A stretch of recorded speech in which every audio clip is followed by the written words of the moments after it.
Ήχος, γράφουμε. Για τον ήλι, μόνο 1 στους 100 κόκκους είναι αρκετά καλός, γιατί η ποιότητα ξεκινά από τους καλύτερους κόκκους αράμπικα.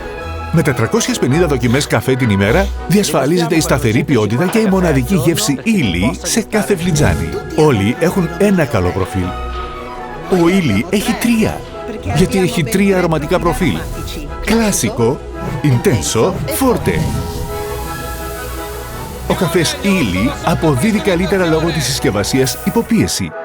Γιατί η συσκευασία υποπίεση ενισχύει το άρωμα και το διατηρεί για περισσότερο χρόνο. Δεν ξεχνάς ποτέ την πρώτη δουλειά.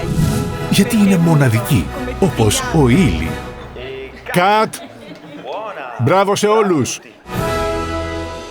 Οποιαδήποτε ομοιότητα με πραγματικά πρόσωπα ή γεγονότα δεν είναι καθόλου τυχαία. Όλοι οι ηθοποιοί είναι εργαζόμενοι της Ήλι Καφέ.